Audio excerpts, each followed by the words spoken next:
welcome to the Deep Dive. You sent us quite a stack of sources this time, a really wild mix. It is. We've got ancient philosophy, modern branding guides, celebrity analysis, even financial strategy. And our job is to turn all of that into the ultimate knowledge shortcut for building your best self. Yeah, today we're not just summarizing, we're trying to extract a practical blueprint for intentional living. The ultimate project, self-creation. Exactly. Our mission here is to show you how to intentionally reprogram your identity and your reality to get the results you want.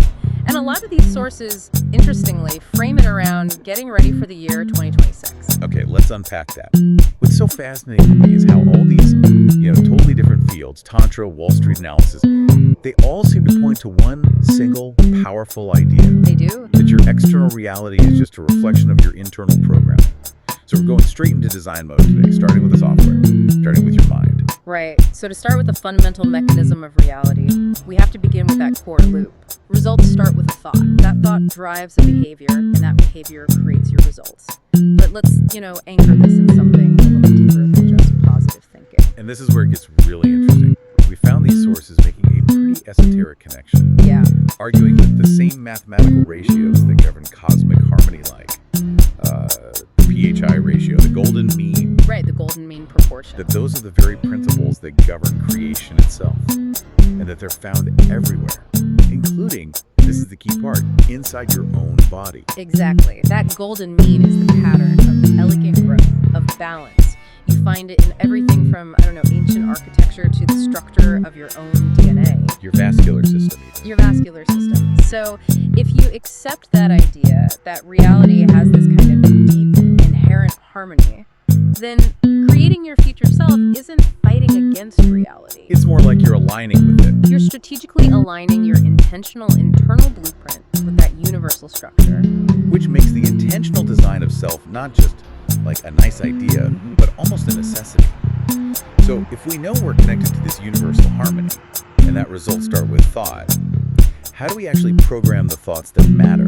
You have to change your focus. Okay. And this is the job of your reticular activating system, or your RAS. The RAS. Think of the RAS as your brain's super efficient spam filter. It sifts through this massive amount of sensory information you get every day and decides what's important enough to let through based on your core beliefs. So if my core belief is, say, that I'm unlucky or that money is hard to come by, then your RAS will actively filter out evidence of opportunity. Yeah. It will only show you things that confirm that negative story. Wow. So it's a self-fulfilling prophecy, but it's orchestrated by our own biology. That's it. The mission then is to reprogram that filter. You have to reprogram it to validate the identity you want to have. And that's where the proactive design comes in. One of the best practical tools we found for this was the 2026 Character Bible. I love this idea. It's not just goal setting. This is writing the complete high-fidelity blueprint of the person you are becoming. It's like a dossier for a film character. So you write down their style, their personality, Their daily habits, their emotional baseline, their whole narrative arc. You create the identity. in that new identity, it needs constant reinforcement. Yeah. Which is where identity statements come in. Right. They're just simple, consistent sentences you use every day. Things like, I am a woman who honors her boundaries without guilt. Or I am a woman who receives support. And when you visualize yourself living those statements, you are literally forcing your brain to use that new neural pathway. You strengthen it every single day like a muscle until the RAS has no choice but to start validating that new identity. Okay, so let's move from the software, the identity, to the hardware, the physical machine that has to actually execute this new program. The body. Right. Yeah. And I want to highlight that anecdote from the sources. The person who had the healthiest routine ever. Oh yeah, that was fascinating. Super disciplined workouts every day, perfect eating, good sleep. And yet they were feeling drained, anxious, and even gaining weight. And the problem was hormonal imbalance. It was driven by just too much physical pressure So the workout. from the workouts. Intense, daily, heavy weightlifting, while it's great for building muscle, it also signals massive stress to the body. It releases these continuous high levels of cortisol, Fire flight mode. perpetual fight or flight. So the body, it responds by holding on to resources, Yeah. and that leads to the anxiety, to that mysterious weight gain. So the solution wasn't more discipline. It was about signaling safety. Exactly.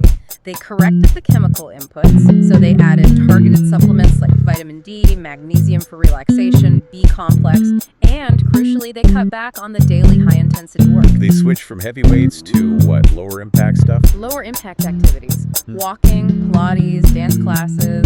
The sources noted that consistent high-intensity exercise can signal danger. Whereas these lower impact activities signal safety.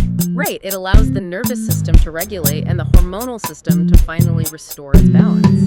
This feeds so perfectly into that whole concept of energy and presence. It does. We hear the term feminine energy a lot, but our sources define it not as a look, but as a strategic energetic state, an aura of magnetism. Yeah, and the distinction they make is really useful. Masculine energy, in this context, is about doing, about working hard. And feminine energy is about receiving, about attracting opportunities magnetically. And the shift into that receiving energy is actually really practical. It means slowing down your movements, your speech, being intentional with how you communicate. Removing the filler words. Removing filler words, yeah. It also means making everyday things more pleasurable. Savoring your coffee, actually enjoying your perfume, or just dancing while you walk. So to clarify for you, the listener, the big idea here is that your self-respect regulates your nervous system. And a regulated nervous system is what ultimately controls how your presence shows up in the world. It's what attracts or repels opportunities. It makes a regulated nervous system a genuine superpower. And we should briefly touch on the more extreme side of physical optimization. The sources mention some highly specialized protocols. Right, the carnivore diet. They cited it as an ultimate healing diet used for things way beyond just weight loss. And we have to report on this impartially. The key caveat they give is that success requires you to completely remove all non-carnivore foods. But there's a danger in eating too lean. A big one. If you only focus on, say, chicken breast or very lean cuts, you can risk protein poisoning. It overwhelms the liver. And the symptoms are things like hair loss, low energy, and these constant sugar cravings. It just shows that intentional physical action requires deep units, not just extreme effort. So once that internal machine, the thoughts, the hormones, the nervous system is all tuned and regulated, we can start to engineer the output. The output being your public presence. Yeah. Your strategic external brand. Exactly. The modern mandate, as one source put it, is to turn your entire existence into a brand that feels expensive and exclusive. The goal is audacity. Audacity. To be so unique and cohesive in your visual identity that people have no choice but to accept the world you've built around yourself. You see this perfectly with artists, right? The ones who build an instantly recognizable world. Take Billie Eilish. Her brand is crystal clear. The masked, gloomy, tomboy vibe paired with these deeply vulnerable lyrics. It's a whole world. Or Rosé from Blackpink. Yeah. When she went solo, she didn't just ditch the group's pink aesthetic. No, she embraced it. She reshaped it to signify her evolution, linking her origins to her new identity. It was brilliant. And when that branding fails, the audience just gets confused. It kills the magnetism. Right. That analysis suggested Lisa's alter ego branding became too blurred. It spread across too many genres, and it just hindered audience recognition. Success really relies on that strong, cohesive visual identity. It creates a sense of inevitability around you. And this idea of intentional curation, it extends right into your physical environment. We reviewed those sources, talking about manifestors who don't just visualize a nice house. No, they are obsessively specific. They have Zillow boards full of houses they can't afford yet. But they know the exact chandelier they're going to hang in the entry hall. Oh, okay. And this is where the future self-home audit comes in. It links directly back to that identity work we talked about. So you look at your current stuff. Yeah. That thing you've held onto, that piece of furniture that just looks tired. And you ask the question, does the wealthy, successful 2026 version of me live with this item?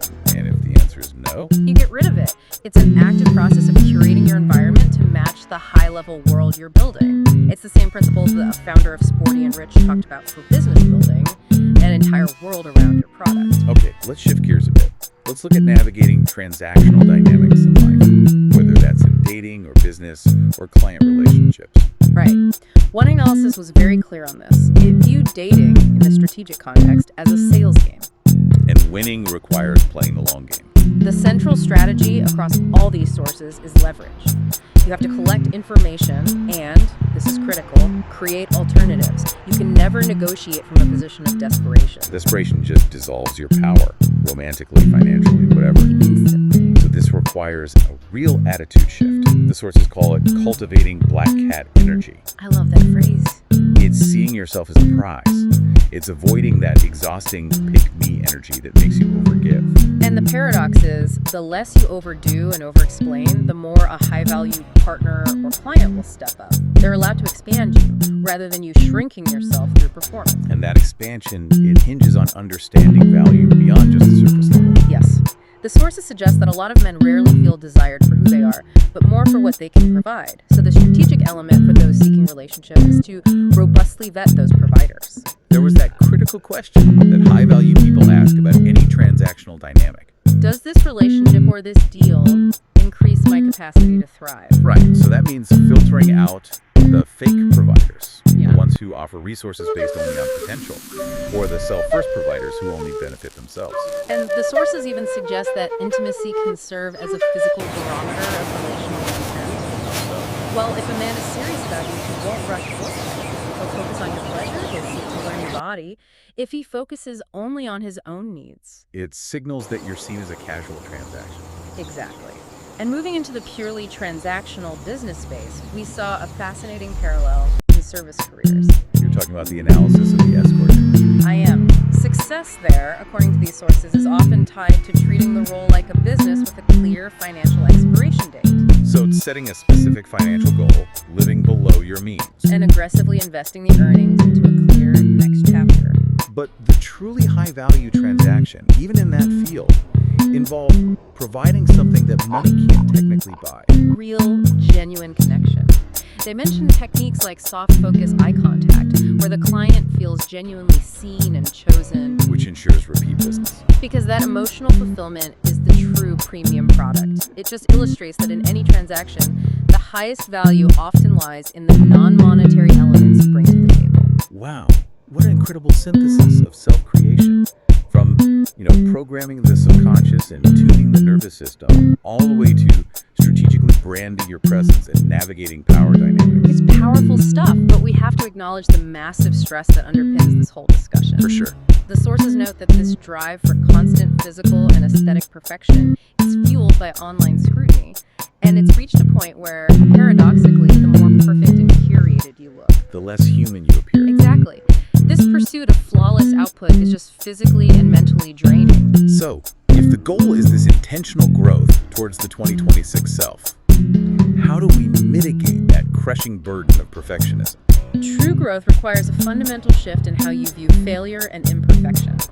You have to recognize that failure isn't punishment. It's feedback. It's merely feedback. It is a gift that's guiding you to the right path. You have to separate your identity from the outcome. So here is a provocative thought for you to carry forward from all this. Yeah. The reality is, you have a short, crucial window of time right now to iterate quickly and make as many failures as possible. And why is that? Because right now, especially early in your journey, nobody actually expects you to be great yet. Use this moment of low external expectation to iterate, to fail fast, build a foundation you need to be truly successful later.